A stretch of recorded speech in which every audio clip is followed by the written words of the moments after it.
മനുഷ്യരുടെ ജീവിത ശൈലിയിൽ വളരെയധികം വ്യത്യസ്തതകളും പുതിയ മാറ്റങ്ങളും വരുന്ന കാലത്താണ് നമ്മൾ ജീവിക്കുന്നത്.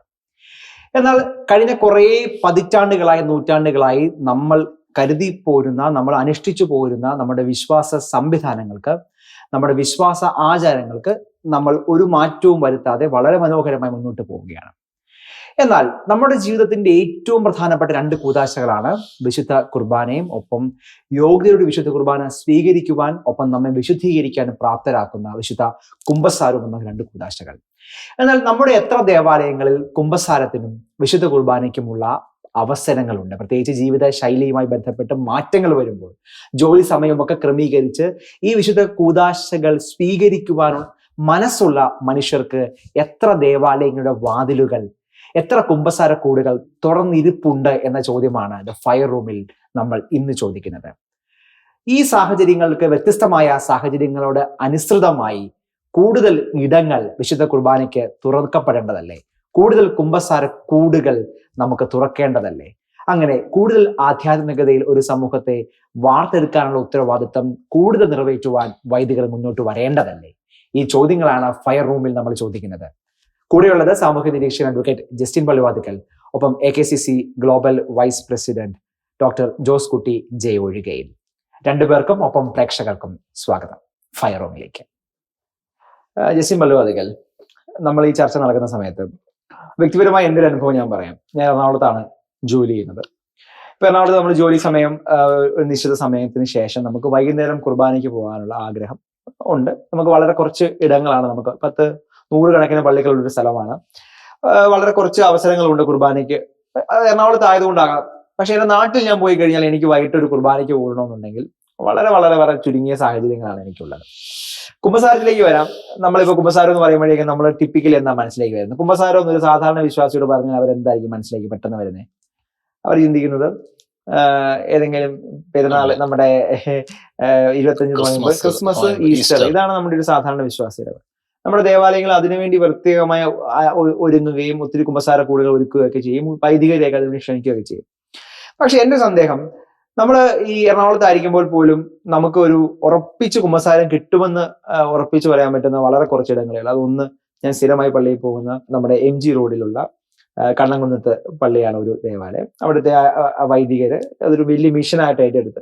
അപ്പൊ തീർച്ചയായിട്ടും ഒന്ന് ആലോചിച്ച് നോക്കുക, ഇത്രയും പള്ളികളും കാര്യങ്ങളും ഒക്കെ നമ്മൾ യോഗ്യതയുള്ള വിശുദ്ധ കുർബാന സ്വീകരിക്കരുതെന്ന് നമ്മൾ പറയുകയും, എന്നാൽ നമുക്ക് നമ്മുടെ ഒരു പ്രത്യേക ജീവിത സാഹചര്യങ്ങളും ജോലി സാഹചര്യങ്ങളും അനുസരിച്ച് നമ്മുടെ ആധ്യാത്മിക ജീവിതത്തിൽ നിന്ന് ക്രമപ്പെടുത്താൻ ആഗ്രഹിക്കുന്ന വലിയൊരു വിഭാഗം ആളുകളുണ്ട്. അപ്പോൾ അത്തരം ആളുകളുടെ ഈ ലൈഫ് സ്റ്റൈലിന് ചേരുന്ന വിധത്തിൽ നമ്മുടെ കുർബാന ക്രമങ്ങളും അല്ലെങ്കിൽ കുംഭസാരത്തിനുള്ള അവസരങ്ങളും സാധ്യതകളും ഒക്കെ വേണ്ടുവോളം തുറക്കപ്പെടേണ്ടതല്ലേ? ഒരു വശത്ത് നമ്മൾ ഇടയൻ, നമ്മുടെ ആടുകൾ നഷ്ടപ്പെടുന്നതിന്റെ സന്ദേഹമുണ്ട്, നാട് വിടുന്ന മക്കളെ കുറിച്ചുള്ള ആശങ്കകളുണ്ട്. എന്നാൽ ഈ നാട്ടിൽ തന്നെ വിശ്വാസിയായി ജീവിക്കാൻ ആഗ്രഹിക്കുന്ന വലിയൊരു വിഭാഗം ആളുകളുമുണ്ട്, ആധ്യാത്മികതയിൽ മുന്നോട്ട് പോകാൻ. പക്ഷേ അവരുടെ മുമ്പിൽ ഈ ഓപ്ഷൻസ് ഇല്ലാത്തത് കൊണ്ട് തന്നെ, അവസരങ്ങളില്ലാത്തത് കൊണ്ട് തന്നെ പലപ്പോഴും അവർ ഈ സിസ്റ്റത്തിൽ നിന്ന് തന്നെ പുറകോട്ട് പോകാറുണ്ട്. അപ്പം ഇത്തരം സന്ദേഹങ്ങൾക്ക് ഒരു വാലിഡിറ്റി ഉണ്ടോ, അതോ ഇത് കേവലം ഒരു സന്ദേഹം മാത്രമാണോ? എന്താണ് ജസ്റ്റ് ഇതിനെ ഈ കാലഘട്ടത്തിലെ ഏറ്റവും പ്രാധാന്യമുള്ള ഒരു വിഷയമാണ് ഇപ്പൊ ചോദിച്ചു തുടങ്ങിയിരിക്കുന്നത്. ആ പറഞ്ഞു വന്നതിനകത്ത് ഒരു ചെറിയ തിരുത്ത് തുടക്കത്തിലേ ഒന്ന് പറയാണ്. കുർബാന ക്രമത്തിൽ മാറ്റം വരുത്താൻ നമുക്ക് പറ്റില്ല, കാരണം അത് ലിറ്റർജിയുടെ ഭാഗമാണ്, അത് നമുക്ക് മാറ്റാൻ പറ്റില്ല. പക്ഷെ ഇന്നത്തെ സമൂഹം മൊത്തം ആഗ്രഹിച്ചിരിക്കുന്ന വലിയൊരു കാര്യമാണ് ഈ ഒരു വിഷയം. അതായത് ഈ നമ്മുടെ ഏറ്റവും വലിയൊരു പ്രശ്നം എന്ന് പറഞ്ഞാൽ, ഇപ്പോഴും നമ്മൾ ചില ട്രഡീഷൻസ്, മാറ്റപ്പെടേണ്ട ചില ട്രഡീഷൻസിൽ മുറുകെ പിടിച്ചുകൊണ്ടിരിക്കുക. ഒരു ഉദാഹരണം പറഞ്ഞാൽ, രാവിലെ 7 മണിക്ക് എൻ്റെ പള്ളിയിൽ കുർബാന പറ്റുള്ളൂ, അത് കഴിഞ്ഞാൽ പിന്നെ കുർബാന ചെല്ലാൻ പറ്റില്ല. അത് ഇടവകജനവും സമ്മതിക്കില്ല, വികാരിച്ചനും സമ്മതിക്കില്ല. എന്നാൽ ചിലപ്പോൾ വികാരിച്ചനും കൊച്ചച്ഛനും ഒക്കെ ഉള്ള സ്ഥലങ്ങളായിരിക്കാം. അവിടുത്തെ ജനങ്ങൾക്ക് വേണ്ടി ചിലപ്പോൾ 3 കുർബാനയും 4 കുർബാനയും വെച്ചാൽ പങ്കെടുക്കാൻ ആളുണ്ടാവും. ഞാന് കോയമ്പത്തൂര് രാമനാഥപുരം രൂപതയിൽ ഒരു പള്ളിയിൽ ഒരിക്കൽ പോയി. അവിടെ ചെന്ന് കഴിഞ്ഞപ്പോൾ അവിടുത്തെ വികാരിച്ചൻ വളരെ രോഗിയായ ഒരു വികാരിച്ചനാണ്. ആ ഒരു ആകെപ്പാടെ 100-ൽ താഴെ വീട്ടുകാരേ ഉള്ളൂ. പക്ഷെ കോയമ്പത്തൂർ അറിയാലോ, ഒരു ജോലി ചെയ്ത് മാത്രം ജീവിക്കുന്ന ഒരു വലിയ വിഭാഗം. ആ 100 താഴെയുള്ള വീട്ടുകാർക്ക് വേണ്ടി 2 കുർബാനയാണ്. രാവിലെ 6:30-ക്കും വൈകുന്നേരം 6 മണിക്കും, ഉം. ഞായറാഴ്ചയാണെങ്കിൽ വൈകുന്നേരം 7 മണിക്കും 3 കുർബാനയാണ്. അപ്പൊ ജനങ്ങൾക്ക് മുഴുവൻ 100% ആളുകളും വിശുദ്ധ കുർബാനയിൽ പങ്കെടുക്കുന്നു. ഈ തരത്തിലേക്ക് മാറി ചിന്തിക്കാൻ നമ്മുടെ നേതൃത്വങ്ങളും നമ്മുടെ സമൂഹം തയ്യാറാവുന്നില്ല. പ്രത്യേകിച്ച് നമ്മുടെ നേതൃത്വങ്ങൾ അതിന് മുൻകൈ എടുക്കേണ്ടത് എപ്പോഴും ഇടവക വികാരിമാരും പിതാക്കന്മാരുമാണ്. ആ ഒരു മാറി ചിന്തി. ഇപ്പം ഒരു ഉദാഹരണം പറഞ്ഞപ്പോ കോട്ടയം ടൗണില് കോളേജുകൾ ഇഷ്ടം പോലെയുണ്ട്. അപ്പൊ ഈ കോളേജുകള് ഒരു 3:30 കഴിയുമ്പോ തൊട്ട് കോളേജുകൾ വിടും. അപ്പൊ ആ വിടുന്ന സമയത്ത് ഒരു 3:45 ഒരു കുർബാന അല്ലെങ്കിൽ അപ്പൊ കുറെ പിള്ളേർക്ക് ആ 3:45 കുർബാനയ്ക്ക് വന്ന് കയറാൻ പറ്റും. അത് കഴിഞ്ഞ് ഇറങ്ങി ഒരു ഗ്യാപ്പ് ഇട്ടിട്ട് 5 മണിക്ക് ഒരു കുർബാന. അപ്പൊ ഈ കോളേജിൽ മറ്റ് ആക്ടിവിറ്റികളുമായിട്ട് നിൽക്കുന്ന കുട്ടികളുണ്ടാവും, എക്സ്ട്രാ കരിക്കുലർ ആക്ടിവിറ്റി, സ്പെഷ്യൽ ക്ലാസ്സുകൾ. അപ്പൊ അവർക്ക് ആ കുർബാനയിൽ പങ്കെടുക്കാൻ വേണ്ടി പറ്റും. ഇനി രാവിലെ ആ ഇടവപ്പള്ളി രാവിലെ 7 മണിക്ക് കുർബാന ഉണ്ടാവും, 6 മണിക്കുണ്ടാവും, 5:30 ഉണ്ടാവാം. അവർക്ക് ഒരു 8 മണിക്ക് ഒരു കുർബാന വെച്ചാ ഈ കോളേജിൽ 9 മണിക്ക് ക്ലാസ്സിൽ കയറാൻ വരുന്ന പിള്ളേർക്ക് നേരെ കുർബാനയിൽ പങ്കെടുത്തിട്ട് കയറാം. അപ്പൊ അതൊരു 50 പേരോ 25 പേരോ പങ്കെടുത്താൽ പോലും പിന്നെ അത്രയും പേർ കുർബാന ഇട്ടില്ലേ. ആ തരത്തിലേക്ക് ചിന്തിക്കാൻ നമ്മുടെ നേതൃത്വങ്ങൾ തയ്യാറാവുന്നില്ല എന്നുള്ളത് വളരെ ദയനീയമായ ഒരു പരാജയമാണ്. ഇതിൽ വേദനിക്കുന്ന ആളുകളുണ്ട്. ഇപ്പൊ കുമ്പസാരിക്കാൻ വേണ്ടി നമ്മൾ പറയും യൂറോപ്പിലോ അമേരിക്കയിലൊക്കെ പോകുന്ന UK പോകുന്ന പിള്ളേർ 200 കിലോമീറ്റർ യാത്ര 100 കിലോമീറ്റർ എന്ന് പറയുന്നത് പോലെ ഒരു ജില്ലയിൽ നിന്ന് അടുത്ത ജില്ലയിലേക്ക് യാത്ര ചെയ്യുന്നവർ നമ്മുടെ നാട്ടിലുണ്ട്. തീർച്ചയായും, ഉറപ്പായിട്ടും. അപ്പൊ ഇത് നമ്മൾ ഈ കുമ്പസാരത്തെ കുറിച്ചൊക്കെ പറയുമ്പോൾ അച്ഛന്മാരുടെ ലിറ്ററൽ ലോജിക്ക് എന്ന് പറഞ്ഞാൽ രാവിലെ 6 മണിക്കും 6:15 15 മിനിറ്റ് സമയമുണ്ട്, എല്ലാ ദിവസവും ഉണ്ട്. അപ്പൊ അങ്ങനെയുള്ളവർ വന്നാൽ മതി. അപ്പൊ ഞാൻ ചോദിക്കുന്നത് ശരിയാണ്, 100% ശരിയാണ്, അതൊരു സാധ്യതയാണ്. പക്ഷെ നമുക്ക് ആളുകളുടെ ലൈഫ് സ്റ്റൈൽ മാറുന്ന ഒരു കാലത്താണ് വൈകുന്നേരം ഒരു ആഴ്ചയിൽ 2 ദിവസമെങ്കിലും വൈകുന്നേരം ഒരു മണിക്കൂർ സമയം കുർബാനയ്ക്ക് കുമ്പസാരത്തിന് വേണ്ടി നമുക്കൊരു സംവിധാനം ക്രമീകരിക്കുക എന്നൊക്കെ വളരെ ഈസിയായി നമുക്ക് ചെയ്യാൻ പറ്റുന്ന കാര്യമാണ്. ഞായറാഴ്ച വിശുദ്ധ കുർബാന, ഞായറാഴ്ചയിൽ കുമ്പസാരം പൊതുവെ എന്നാൽ ഞായറാഴ്ച ഏറ്റവും ആൾക്കാർ പള്ളിയിൽ വരുന്നത്. ഞാൻ പറഞ്ഞ പ്രായോഗികതയിലും കൂടെ ഞാൻ ചോദിക്കുന്നത്, പ്രായോഗികമല്ലേ ഞായറാഴ്ച ഏറ്റവും ആൾക്കാർ പള്ളിയിൽ വരുന്നത്? ഒരു വൈദികന് ഒരു പ്രായോഗികത്തിൽ ബുദ്ധിമുട്ടുണ്ടാകാം, പക്ഷേ ഒരു സപ്പോർട്ട് വാങ്ങിക്കഴിഞ്ഞാൽ ഏറ്റവും ആൾക്കാർ വരുമ്പം അവർ വിശുദ്ധിയോടുകൂടി വിശുദ്ധ കുർബാന സ്വീകരിക്കാനുള്ള സാധ്യതയുണ്ട്. പക്ഷെ നമുക്ക് ഒരിടത്തും തന്നെ ഞായറാഴ്ച കുർബാന വിശുദ്ധ കുർബസാരം ഇല്ല. നമ്മളെ സംബന്ധിച്ചിട്ട് ആകെപ്പാടെ ഇപ്പൊ മുഴുവൻ കിടക്കുന്നത് ഈസ്റ്റർ കുമ്പസാരവും ക്രിസ്മസ് കുമ്പസാരവും, അതിനപ്പുറത്തേക്കില്ല. ഇതിനകത്ത് വലിയൊരു മാറ്റം നമ്മൾ കോമൺ ആയിട്ട് അങ്ങനെ പറയുമ്പോൾ ചിലപ്പോൾ ചിലർക്കൊക്കെ വേദനിക്കായിരിക്കും. നമ്മുടെ കേരളത്തിലെ ലത്തീൻ പള്ളികളിൽ പോയുണ്ടല്ലോ, പ്രത്യേകിച്ച് തിരുവനന്തപുരം ഭാഗത്തൊക്കെ നമ്മുടെ പിള്ളേരെ, തിരുവനന്തപുരത്ത് പോകുന്ന പിള്ളേര് നമ്മുടെ ഇവിടെ ഇടവപ്പള്ളിയിൽ കയറാത്തവര് കുമ്പസാരിക്കാത്തവര് പോലും കുമ്പസാരിക്കും. കാരണം എല്ലാ പള്ളിയിലും ചെന്നാ അച്ഛന്മാര് കുമ്പസാരക്കൂട്ടിലുണ്ടാവും. ഇല്ലെങ്കിൽ ഏത് സമയത്ത് നിന്ന് വിളിച്ചാലും അവര് കുമ്പസാരക്കൂട്ടിൽ കൂടും. തീർച്ചയായും അത് ഒരു പ്രത്യേകത. ഞാനും ഈ അങ്കമാലി ബേസ് ചെയ്ത് വർക്ക് ചെയ്യുന്നതുകൊണ്ട് എനിക്കറിയാം. ഈ ചുറ്റുവട്ടത്തൊക്കെ ലാറ്റിൻ ചർച്ചകളുണ്ട്, അവിടുത്തെ ഇടി തീർച്ചയായും അവിടെ കുമ്പസാരക്കൂണ്ട് മഞ്ഞ് ക്യൂവാ. എറണാകുളത്താണ് വലാർപാടത്താണ് വിശുദ്ധ കുർബാനത്തിന് ഒരു സാധ്യത, വലിയൊരു സാധ്യത. ഇപ്പൊ ഞാൻ തിരുവനന്തപുരം ദീർഘകാലം ഉണ്ടായിരുന്നു. എന്റെ ഒരു ആത്മീയ ജീവിതത്തെ ഏറ്റവും കൂടുതൽ കരുപ്പിടിപ്പിച്ചത് പാങ്ങോടുള്ള പള്ളിയാണ്. അവിടുത്തെ ഒരു മനോഹരമായിട്ടുള്ള ഒരു വൈദികരുടെ സാന്നിധ്യം എപ്പോഴും ഉണ്ട്. മാത്രമല്ല കുർബാനയുടെ എണ്ണം, വിശുദ്ധ കുർബാനയുടെ എണ്ണം എന്ന് പറഞ്ഞാൽ എനിക്കറിയില്ല, ഇപ്പൊ എനിക്ക് 4-5 കുർബാന ഒരു ദിവസം വൈകിട്ട് 8 മണിക്കൊക്കെ അവിടെ അടുത്ത കാലത്ത് കുർബാന സ്റ്റാർട്ട് ചെയ്ത് ഞാൻ തോന്നുന്നു. അതുപോലെ അവിടെ ഒരു മനോഹരമായ ആരാധന എല്ലാം. ഞാൻ പറഞ്ഞു വന്നതിന് നിതൻ ചോദിച്ച ചോദ്യം കാലിക പ്രസക്തമാണ്. ഈ കാലഘട്ടത്തിൽ വളരെ അടിയന്തര പ്രാധാന്യത്തോടുകൂടി ചർച്ച ചെയ്യേണ്ടതാണ്. സഭ അടിയന്തരമായിട്ട് ശ്രദ്ധ കൊടുക്കേണ്ട കാര്യം. തീർച്ചയായും നമ്മൾ എപ്പോഴും ഡോക്ടർ ജോസൂട്ടി ഒഴികെ നമ്മൾ ഈ ഓരോ പ്രശ്നങ്ങൾ, കാലഘട്ടത്തിലുള്ള പ്രശ്നങ്ങൾ നമ്മൾ എല്ലാവരും ചർച്ച ചെയ്യുന്നുണ്ട്. ഇപ്പൊ നമ്മൾ സഭയുടെ പ്രതിസന്ധി എന്നൊക്കെ പറയുമ്പോൾ നമ്മൾ പെട്ടെന്ന് ഓർക്കുക ഒരു പക്ഷേ നമ്മുടെ ഈ സമീപകാല വിശുദ്ധ കുർബാന വിവാദങ്ങളോ അല്ലെങ്കിൽ സഭ നേരിടുന്ന ആരോപണങ്ങളോ മാധ്യമങ്ങളുടെ ആക്രമണമോ ഒക്കെ ആയിരിക്കാം. പക്ഷെ നമ്മുടെ വിശ്വാസ മേഖലയിൽ നമുക്കുണ്ടാകുന്ന തകർച്ചയെക്കുറിച്ച് നമ്മൾ സന്ദേഹത്തോടെ പോകുന്നുണ്ടെങ്കിൽ ആ നിലയ്ക്ക് നമ്മൾ അത്രത്തോളം പ്രാധാന്യത്തോടെ കാണുന്നുണ്ടോ എന്ന് ദാറ്റ്സ് എ ക്വസ്റ്റ്യൻ. എന്നിരുന്നാലും ഒരു വലിയ വിഭാഗം ആളുകൾ ഈ വിശുദ്ധ കുർബാനയോടുകൂടി ചേർന്ന് നിൽക്കാൻ ആഗ്രഹിക്കുന്നു, ചേർന്ന് നിൽക്കാൻ ഒരു അവസരം കിട്ടിയിരുന്നെങ്കിൽ എന്ന് ചിന്തിക്കുന്നു. ഒരു പക്ഷെ ഒരു ന്യൂനപക്ഷമാകാം, എത്ര ന്യൂനപക്ഷമാണെങ്കിൽ പോലും ഇങ്ങനെ ഒരു പ്രശ്നത്തെ നമ്മുടെ ഏതെങ്കിലും അധികാര കേന്ദ്രങ്ങളിൽ ചർച്ച ചെയ്യപ്പെടുകയോ അല്ലെങ്കിൽ അതിന് ഏതെങ്കിലുമൊക്കെ ഒരു വളരെ പോസിറ്റീവായ സ്റ്റെപ്പുകൾ സമീപ നാളുകളിൽ ഉണ്ടായതായിട്ടോ അങ്ങനെ ശ്രദ്ധയിൽപ്പെട്ടിട്ടുണ്ടോ? ഇനി ഇല്ലെങ്കിൽ തന്നെ അത്തരം ഒരു ചർച്ച സഭയുടെ ഏറ്റവും പ്രധാനപ്പെട്ട അധികാര കേന്ദ്രങ്ങളിൽ ഉണ്ടാവുകയും താഴെത്തട്ടിലേക്ക് അത്തരം സാധ്യതകൾ ഇടവകയൊക്കെ ആലോചിച്ച് ചെയ്താൽ മതി. ഒരു ഏകപക്ഷീയമായ ഒരു നിലപാടിലേക്കൊന്നും പോകണമെന്നല്ല പറഞ്ഞത്. പ്രായോഗികതയിലേക്ക് നമ്മുടെ ഇത്തരം കാര്യങ്ങൾ വരേണ്ടതല്ലേ? ഒരു പ്രായോഗികത പ്രശ്നം അവിടെ ഇല്ലേ? അത് അതിൻ്റെ ഉണ്ട്, പ്രശ്നമുണ്ട്. അതായത് നമ്മൾ ശരിക്കും നവീകരണം എന്ന് പറയുന്നുണ്ട്. ഉം. അത് ആത്മീയ തലത്തിലുള്ള ഒരു നവീകരണം പോലെ തന്നെ നമ്മളുടെ അനുഷ്ഠാന തലത്തിലും അതുപോലെ തന്നെ നമ്മളിപ്പോൾ ചെയ്തുകൊണ്ടിരിക്കുന്ന പല രീതികളിലും ചില നവീകരണങ്ങൾ ആവശ്യമുണ്ട്. എനിക്ക് പലപ്പോഴും തോന്നിയിട്ടുണ്ട്. ഇപ്പോ ഒന്നെന്താണ്, ഒരു 50-60 വർഷം മുമ്പ് കാർഷിക വൃത്തിയുമായി ബന്ധപ്പെട്ട ഒരു ജീവിതശൈലിയായിരുന്നു ബഹുഭൂരിപക്ഷ സ്ഥലങ്ങളിലും ഉണ്ടായിരുന്നു. അപ്പോൾ അവിടെ ആളുകൾക്ക് രാവിലെ പള്ളിയിൽ പോയി കുർബാന കണ്ട് പിന്നെ വന്ന് മറ്റു ജോലികളൊക്കെ ചെയ്ത് വൈകുന്നേരം പ്രാർത്ഥനയൊക്കെ ചൊല്ലി കുരിശൊക്കെ വരച്ച് അവര് കിടന്നുറങ്ങുന്ന രീതിയായിരുന്നു. ആ ഒരു ലൈഫ് സ്റ്റൈൽ ഇന്ന് കേരളത്തില് അപ്രത്യക്ഷമായി. ഇന്നിപ്പോ അത് ഒരു സ്ഥലത്തും ഇല്ല. ഇന്ന് രാവിലെ 10 മണിയാകുമ്പോൾ ആളുകൾക്ക് ജോലിക്ക് പോകണം, വൈകിട്ട് ജോലി കഴിഞ്ഞ് വീട്ടിൽ വരുമ്പോഴത്തേക്ക് 6 മണി 7 മണിയോ ഒക്കെ ആകും. അതുപോലെ തന്നെ ജോലി തിരക്കുകള്, ഇപ്പം IT പോലുള്ള മേഖലകളിലും മറ്റു മേഖലകളിലൊക്കെ ജോലിയുടെ സമയം മാറി.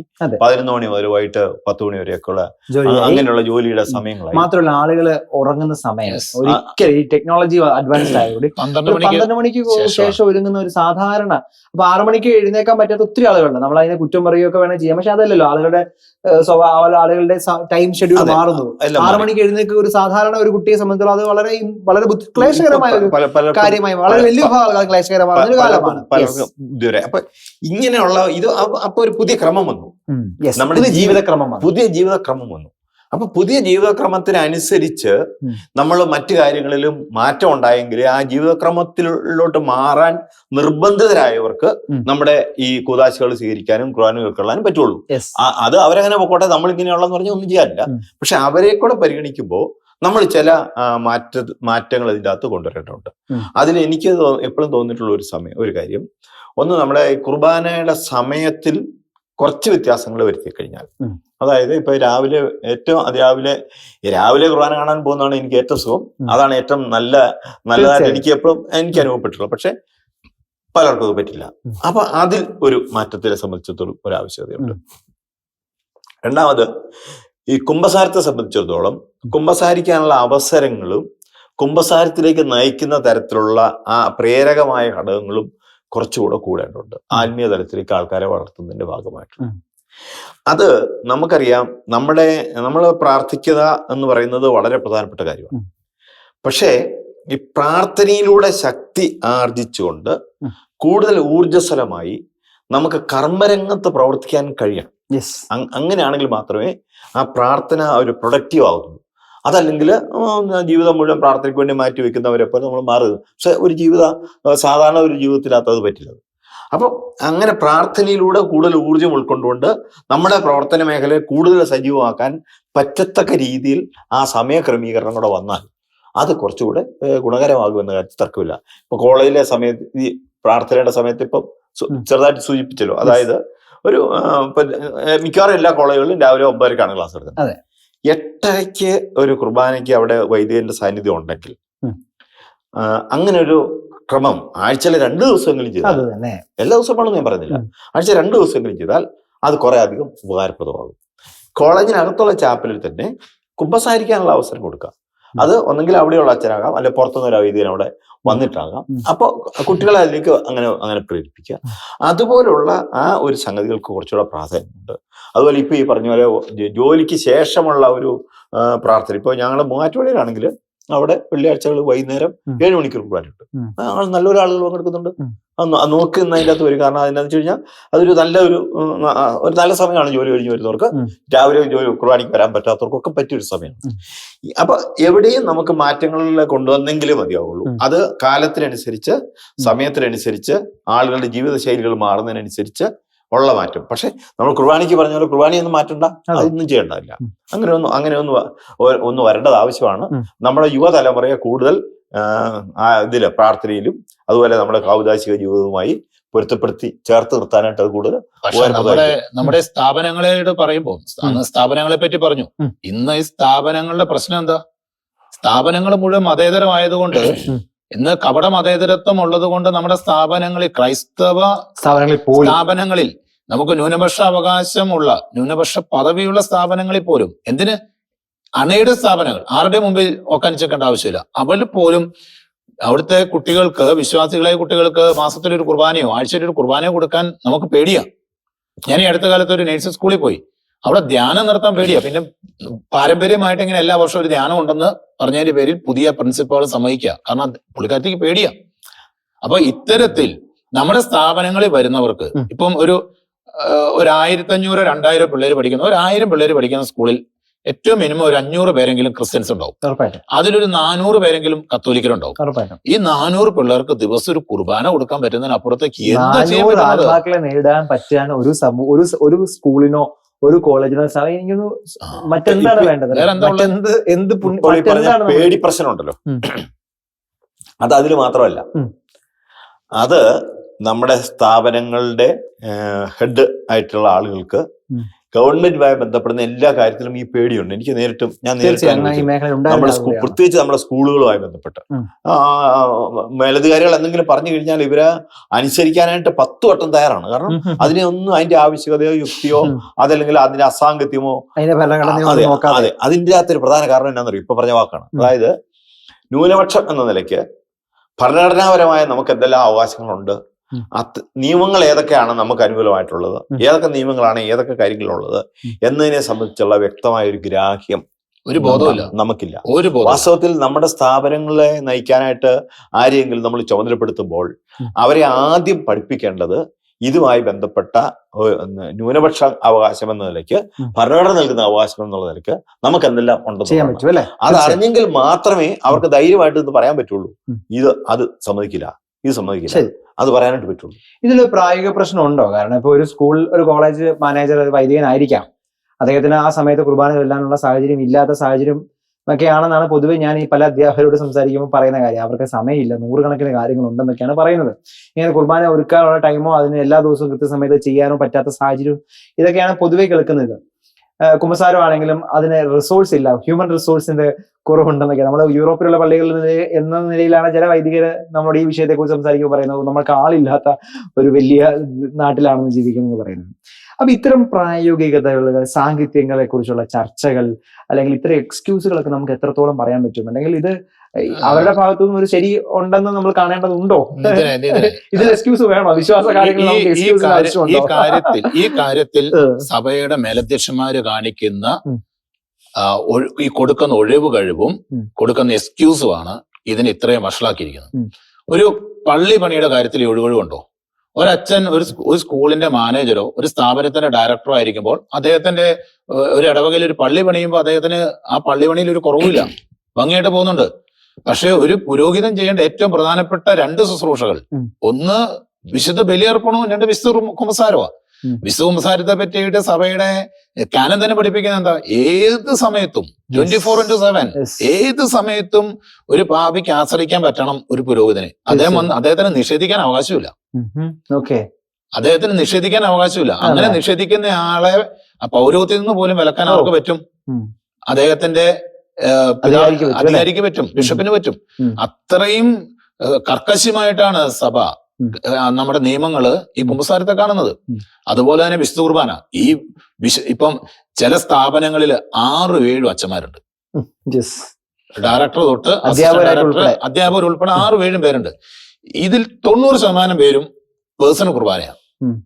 അവർക്ക് ആ പേഴ്സണൽ കുർബാന അർപ്പിക്കുന്നതിന് പകരം ആ ചാപ്പലിൽ ഓരോ മണിക്കൂർ ഇടപെട്ട് ഓരോ കുർബാന അർപ്പിച്ച് ഈ വരുന്ന മുഴുവൻ ആളുകളും. എനിക്ക് തോന്നുന്നു ഞാൻ പലരോടും സംസാരിക്കുമ്പോൾ ഞാൻ ഇതിനകത്ത് കാണുന്നത് ഇവരും ഈ നമ്പേഴ്സിൽ വലിയ ആശങ്ക പങ്കുവയ്ക്കുകയാണ്. ഇല്ല, എണ്ണം ഒന്നും ഒരു പ്രശ്നമല്ല. നമുക്ക് 2 പേര് 2 ആത്മാക്കൾ നേരിടാൻ പറ്റിയാൽ എണ്ണമല്ല പ്രശ്നം. അതായത് ഈ സമയത്തെയും തങ്ങളുടെ ഭൗതികമായ ഉത്തരവാദിത്തങ്ങളെയും അതിന്റെ പേരില് തങ്ങളെ ദൈവം ഏൽപ്പിച്ച, സഭയെ ഏൽപ്പിച്ച, വിശ്വാസമൂഹം ഏൽപ്പിച്ച ഉത്തരവാദിത്തം അവര് ഓടി ഒളിക്കുകയാണ്.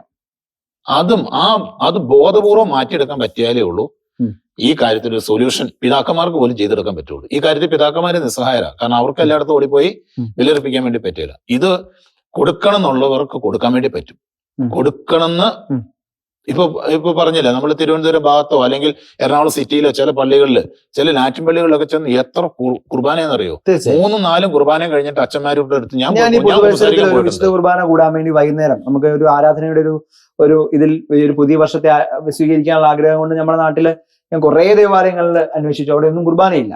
ഞാനൊരു നമ്മുടെ അടുത്ത് മുണ്ടക്കയത്ത് ഒരു ലത്തീൻ പള്ളിയിൽ പോയി അവിടെ ചെല്ലുമ്പോൾ അതേ അച്ഛൻ ഇവിടെ വളരെ താല്പര്യത്തോടെ ആളുകളെ വിളിച്ചു കൂട്ടി കുമ്പസാരത്തിന് നിർബന്ധിച്ച് എല്ലാവരും പരമാവധി ഓർക്കണം. നമ്മുടെയൊക്കെ കോണ്ടെക്സ്റ്റിൽ 25-ാം തീയതി കഴിഞ്ഞാൽ പിന്നെ ഈ കുമ്പസാരം എന്ന് പറഞ്ഞാൽ അടുത്ത ഞാൻ പറഞ്ഞ നമ്മുടെ ആളുകളുടെ ഒരു പൊതുശൈലിയാണ്. അടുത്ത ഇനി ഏപ്രിൽ വരാൻ വേണ്ടി കാത്തിരിക്കുകയാണ്, അല്ലെങ്കിൽ നോമ്പ് വരാൻ മാർച്ചിലേക്ക് പോയി കാണാൻ വേണ്ടിയിരിക്കാം.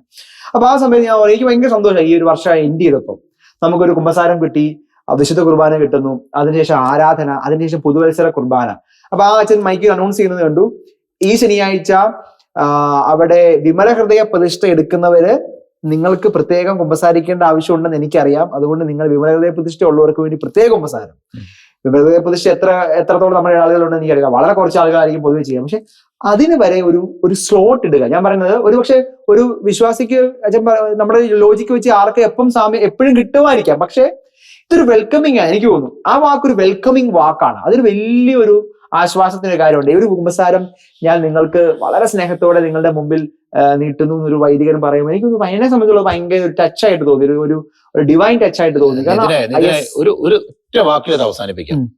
എന്റെ പ്രയോറിറ്റി ഏതാ? എന്റെ പ്രയോറിറ്റി ഏതാന്ന് ഇത് ചെയ്തു കൊടുക്കാൻ നിയോഗിക്കപ്പെട്ടവർ ചിന്തിച്ചാൽ ഈ പ്രശ്നം തീരും. നമ്മൾ ഈ സ്ഥാപനങ്ങൾ അല്ലെങ്കിൽ ഇപ്പൊ ഹോസ്പിറ്റൽ നടക്കുന്ന ഹോസ്പിറ്റൽ അഡ്മിനിസ്ട്രേഷൻ തിരക്കുകൾ, സ്കൂൾ നടത്തുന്ന ഒരു സ്കൂൾ മാനേജറിന്റെ തിരക്കുകള്, പ്രിൻസിപ്പളിന്റെ തിരക്കുകള്, ടീച്ചറിന്റെ തിരക്കുകള്, അല്ലെങ്കിൽ ഇതിന്റെ അഡ്മിനിസ്ട്രേഷൻ തിരക്കുകൾ. അപ്പൊ നമ്മുടെ ഈ ഒരു വലിയ വിഭാഗം ആളുകൾ ഇതിന്റെ തിരക്കിലേക്ക് പോകുമ്പോൾ ആണ് പലപ്പോഴും. അപ്പൊ അവരുടെ ഭാഗത്ത് നോക്കുമ്പോൾ ശരിക്കും ലോജിക്കലി നോക്കുവാണെങ്കിൽ ശരിയാണ്, അവർ they are very very busy these days. അപ്പൊ തീർച്ചയായിട്ടും ഇവരിങ്ങനെ വളരെയധികം തിരക്കുള്ള ജോലികളിലേക്ക് പോകുമ്പോൾ ജസ്റ്റിൻ പറഞ്ഞൊരു ചോദ്യം പ്രധാനപ്പെട്ടതല്ലേ, അടിസ്ഥാനപരമായിട്ടുള്ള ഒരു ഉത്തരവാദിത്തം അല്ലെ, റെസ്പോൺസിബിലിറ്റി, ദൈവം വിളിച്ചിരിക്കുന്ന ആ വിളി അല്ലെ, ആ ഒരു വലിയ ദൗത്യം, ഈ ദൗത്യം പലപ്പോഴും കോംപ്രമൈസ്ഡ് ആകുന്നുണ്ടോ എന്ന് എനിക്കൊരു സംശയമുണ്ട്. ഇവൻ ഞാൻ പറയാൻ ആഗ്രഹിച്ചത്, അതായത് നമ്മളുടെ ഒരു വ്യക്തിക്ക് ഒരു സ്ഥാനത്തിരിക്കുന്നവരുടെ 2 റേഞ്ച് വരികയാണ്. ഒന്നൊരു ആത്മീയ പിതാവിന്റെ റേഞ്ച്, 2 ഒരു അധികാരിയുടെ റേഞ്ച്. ഇതിൽ ഏത് മിന്നു നിൽക്കുന്നു എന്നത് വളരെ പ്രധാനപ്പെട്ടതാണ്. 2 ഉത്തരവാദിത്തങ്ങൾ തന്നെയാണ്. അപ്പോ പലപ്പോഴും ഈ ആത്മീയ പിതാവിന് മുമ്പ് അധികാരി വരുമ്പോ അധികാരിയെ കണ്ട് ജനം പേടിച്ചോടുന്ന സാഹചര്യം പലപ്പോഴും ഉണ്ടാകുന്നുണ്ട് എന്ന് എനിക്ക് അറിയാം. അത് ഞാൻ മനസ്സിലാക്കിയിട്ടുണ്ട്. നമ്മളൊരു വൈദ്യന്റെ അടുത്ത് ചെല്ലുമ്പോൾ നമ്മൾ ക്രിസ്തുവിന്റെ പ്രതിപുരുഷന്റെ അടുത്താണ് ചെല്ലുന്നത്. ഏത് സമയത്താണെങ്കിലും കർത്താവിന്റെ അടുത്ത് ഒരു മനുഷ്യന്, അത് പാപി ആയിക്കോട്ടെ നല്ലവനായിക്കോട്ടെ, ആർക്കും വേണമെങ്കിലും കർത്താവിന്റെ അടുത്ത് ചെല്ലാമല്ലോ. കർത്താവിന്റെ അടുത്ത് ചെല്ലുന്ന ഒരു മനുഷ്യൻ അവൻ കർത്താവിൽ നിന്ന് എന്താണോ പ്രതീക്ഷിക്കുന്നത് അത് കൊടുക്കേണ്ടവരാണ്. ആ ഭൂമിയിൽ ഈ 21-ാം നൂറ്റാണ്ടിൽ അത് കൊടുക്കേണ്ടവരാണ് നമ്മളുടെ വൈദികർ. അത് എറണാകുളം രൂപതയിലാണെങ്കിലും അത് കോതമംഗലം രൂപതയിലാണെങ്കിലും എവിടെയാണെങ്കിലും അതാണ് അവർ. അതിനുശേഷമാണ് അവര് മറ്റെന്തെങ്കിലും ഒക്കെ ആകും. പക്ഷെ പലപ്പോഴും തിരിച്ച് സംഭവിക്കേണ്ടി വരുന്നത് സമ്മർദ്ദങ്ങൾ കാണുമായിരിക്കും. ഞാൻ അവരെ കുറ്റപ്പെടുത്താനല്ല ഞാനിത് പറയുന്നത്, അതിനെ ഞാൻ കുറ്റപ്പെടുത്താൻ ആഗ്രഹിക്കുന്നു. പക്ഷെ സമ്മർദ്ദങ്ങൾ കാണുമായിരിക്കും, മറ്റ് സംഗതികളൊക്കെ കാണുമായിരിക്കും. പക്ഷെ നമുക്കൊരു സംഗതി എന്തായിരിക്കണം, ഒരു ഐഡിയൽ ഒരു സിറ്റുവേഷൻ എന്തായിരിക്കണം എന്ന് ചോദിച്ചാൽ അത് ഇതാണ്. അപ്പൊ അവിടെ ആര് വന്നാലും അവരോട് കാരുണ്യത്തോടും ദയയോടും സ്നേഹത്തോടും കൂടി ഒരു ആശ്വാസത്തിന്റെ ഒരു സാന്ത്വനത്തിന്റെ ഒരു സ്ഥലത്തേക്ക് ചെല്ലുകയാണ്. അതിന്റെ പാരമ്യമാണ് ആ വൈദികളിൽ നിന്ന് കിട്ടുന്ന, അല്ലെ വൈദ്യന്റെ അടുത്ത് കിട്ടുന്ന ഒരു കുമ്പസാരം എന്ന് പറയുന്നത്. അപ്പൊ പൂർണ്ണമായും സ്വസ്ഥനും ശാന്തനും നിർമ്മലനുമായി തിരിച്ചു പോകാനായിട്ട് കഴിയുക. അത്തരത്തിലുള്ള ഒരു പുനർനിർമ്മാണം ഒരുപക്ഷെ പലർക്കും ഇഷ്ടപ്പെടുകയായിട്ട് നമ്മൾ ഈ പറയുന്നത് ആവശ്യമുണ്ടെന്നാണ് എനിക്ക് തോന്നിയിട്ടുള്ളത്. ഒരു നിർമ്മാണമാണോ അതൊരു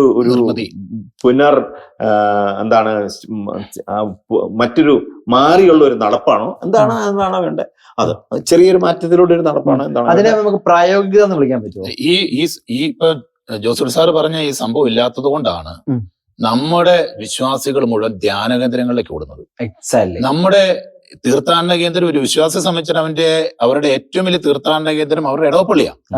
ആ ഇടവകപ്പള്ളി വിട്ട് ഇന്ന് ധ്യാന കേന്ദ്രങ്ങളിലേക്കും സന്യാസ ഭവനങ്ങളിലേക്കും ആളുകൾ ഓടുന്നതിന്റെ പ്രധാനപ്പെട്ട കാരണം അവിടെ അവൈലബിൾ ആകേണ്ട ആള് അവൈലബിൾ അല്ലാത്തത് കൊണ്ടാണ്. കൗൺസിലിങ്ങിന്, സ്നേഹം പങ്കുവെക്കുന്നതിന്, കുമ്പസാരിപ്പിക്കുന്നതിന്, വിസ്തുർബാന കൊടുക്കുന്നതിന് അവൈലബിൾ അല്ല. എന്നിട്ട് നിലവിളിക്കും, ഇങ്ങോട്ട് ആരുമില്ല, അങ്ങോട്ട് പോകുന്നു, ഇവിടെ വെള്ളിയാഴ്ച ആരുമില്ല, ശനിയാഴ്ച ആരുമില്ല, ചൊവ്വാഴ്ച ആരുമില്ല. അപ്പൊ ആ അവൈലബിൾ ആകേണ്ടടുത്ത് ഒരു വീട്ടിൽ കുടുംബനാഥൻ, ഞാൻ ജസ്റ്റ് എന്നയാള് വൈഫ് 5 മക്കളും ഉണ്ട്. ഞാൻ എന്റെ കുടുംബത്തിൽ കുടുംബനാഥന്റെ റോൾ എടുത്തില്ലെങ്കിൽ, ഞാൻ അവർക്ക് ഭക്ഷിക്കാൻ കൊടുത്തില്ലെങ്കിൽ, ഞാൻ അവർക്ക് കുടിക്കാൻ കൊടുത്തില്ലെങ്കിൽ, അവർ അടിസ്ഥാന സൗകര്യങ്ങൾ ചെയ്തു കൊടുത്തില്ലെങ്കിൽ, എന്റെ ഭാര്യയുടെ അടിസ്ഥാന ആവശ്യങ്ങൾ നിറവേറ്റി കൊടുത്തില്ലെങ്കിൽ അവര് അയലോകത്തേക്ക് പോവും, മറ്റു പള്ളിലേക്ക് പോവും. അതാണ് ഇന്ന് സംഭവിച്ചുകൊണ്ടിരിക്കുന്നത്.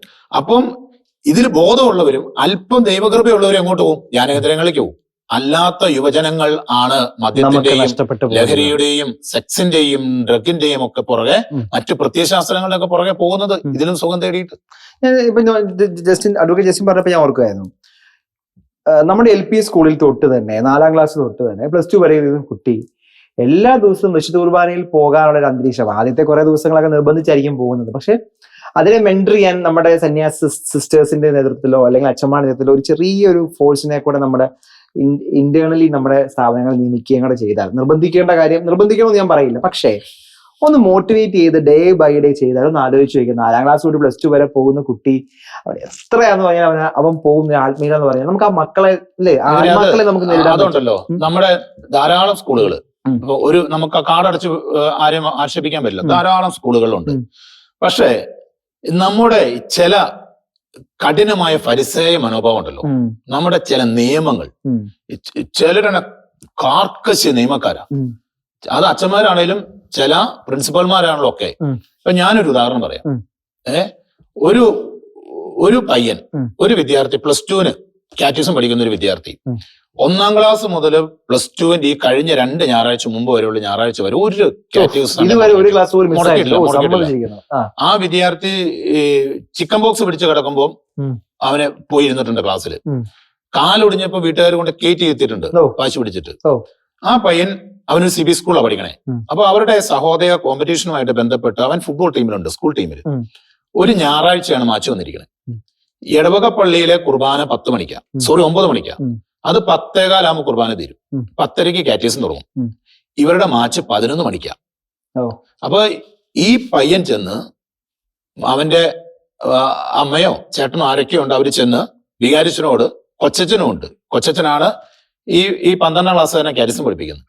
അവിടെ ചെന്ന്, അച്ഛാ ഞാൻ ഇന്ന് വരെ മുടങ്ങിയിട്ടില്ല, ഞാൻ കൊണ്ടാ വന്നത്, പക്ഷെ എനിക്ക് മാച്ചണം, ഒരു നിവൃത്തിയില്ല, ഞാൻ ഡിഫൻഡറാണ്, എനിക്ക് പോയേ പറ്റൂ. എന്റെ പ്രിൻസിപ്പാളും വിളിച്ചു പറഞ്ഞു, ഞാൻ അരമണിക്കൂർ ഇരുന്നിട്ട് ഞാൻ പൊക്കോട്ടെ അച്ഛാ, അരമണിക്കൂർ ഞാൻ ഇരിക്കാം, എനിക്ക് 11 മണിക്കാ മാച്ച്, എന്റെ ചേട്ടൻ എന്നെ കൊണ്ടുപോക്കോളും, 10:50 വിട്ടാ മതി. കാർക്കശ്യ നിയമം ആര് വിട്ടില്ല? വികാരിച്ചനും വിട്ടില്ല, കൊച്ചച്ഛനും സമ്മതിച്ചില്ല. അതിനുശേഷം ആ കൊച്ചിന്റെ കുടുംബത്തിലെ മറ്റ് സഹോദരങ്ങളും ഇപ്പൊ കാറ്റഗിസിന് പോണെന്ന് പറഞ്ഞാൽ തന്നെ വിഷമത്തിലാ. ആ ഒരു ഫരിസേയ മനോഭാവം, ആ മനസ്സിലുണ്ടാക്കിയ മുറിവ്, ആ കുടുംബാംഗങ്ങളിൽ ഉണ്ടാക്കുന്ന മുറിവ്, അതത്ര എളുപ്പമായിരിക്കില്ല. ഇതാണ് മാറേണ്ടത്. ഈ മനോഭാവം മാറാതെ ഈ കാർക്കശ്യ നിയമം ഒരു കുർബാന അർപ്പിക്കാൻ പറ്റുള്ളൂ. അത് ഈ ഒരു കാര്യത്തിൽ മാത്രമേ ഉള്ളൂ. 6 മണി തൊട്ട് 6:15 വരെയാണ് കുമ്പസാരം. അതിനുശേഷം ഞാൻ എന്റെ ഒരു അനുഭവം പറയാം. ഞാൻ എന്റെ ഹൈസ്കൂളിലെ സമയത്ത് പഠിച്ചുകൊണ്ടിരുന്ന സമയത്ത് സ്കൂള് കഴിഞ്ഞ് വരുന്നത്, വീട്ടിൽ വന്നിട്ട് പുസ്തകം വെച്ചിട്ട് ഓടുന്നത് പള്ളിമുറ്റത്തേക്കാണ്. അവിടെ വികാരി അച്ഛൻ ഉൾപ്പെടെ ഉള്ളവരിന്ന് വോളിബോൾ കളിക്കുന്നുണ്ട്, ഒരു സെറ്റ് അവിടെ ഷട്ടിൽ കളിക്കുന്നുണ്ട്, മറ്റേ ബോൾ ബാഡ്മിന്റൺ ആണ്, പിന്നെ കിളിത്തട്ടെന്നൊക്കെ പറഞ്ഞ അവിടെ നമ്മൾ പള്ളിമുറ്റത്താണ്. നമ്മൾ പള്ളിമുറ്റത്തായിരിക്കും, നമ്മൾ പള്ളിമുറ്റത്തിന്റെ എല്ലാ സാങ്ക്ടിറ്റിയും സൂക്ഷിച്ചുകൊണ്ടാണ് അവിടെ നിൽക്കുന്നത്. ഞാൻ പറയുന്നത് ആ കൊച്ചന്മാർ കളിക്കാൻ പോകണം, അതിനോടൊന്നും എനിക്ക് എതിർപ്പില്ല. പക്ഷെ നമ്മുടെ പള്ളിയുടെ പരിസരത്തുള്ള സൗകര്യങ്ങൾ ഉപയോഗിക്കണം. നമ്മളുടെ യുവാക്കളെയും നമ്മുടെ ചെറുപ്പക്കാരെയും മുതിർന്നവരെയും ഉൾപ്പെടെയുള്ളവരെ നമ്മുടെ സിസ്റ്റത്തിനോട് ചേർത്ത് നിൽക്കുന്നതിന്റെ ഭാഗം കൂടിയാകും. അങ്ങനെ വരുമ്പോ അതൊരു സാമുദായികമായ ഒരു ബോധം ഉണ്ടാക്കും, ഒന്നിച്ചു നിൽക്കുന്നതിന്റെ ഒരു ബലം കൊടുക്കും, പ്രതിസന്ധികളെ തരണം ചെയ്യാനുള്ള ഒരു ആത്മവിശ്വാസം കൊടുക്കും. അങ്ങോട്ടും ഇങ്ങോട്ടുള്ള ഷെയറിങ്ങിന്റെ ആ ഒരു മത്സരമല്ല അവിടെ ഒരു ഷെയറിംഗ് ആണ് വരുന്നത്. ഞാൻ പറഞ്ഞ നമ്മുടെ ഇന്നിപ്പോ നമ്മുടെ ഒരു പള്ളിമുറ്റത്തും കാണാറില്ല കളികൾ. എനിക്ക് തോന്നുന്നു ഒരു കാലഘട്ടത്തിൽ ഉണ്ടായിരുന്നത്.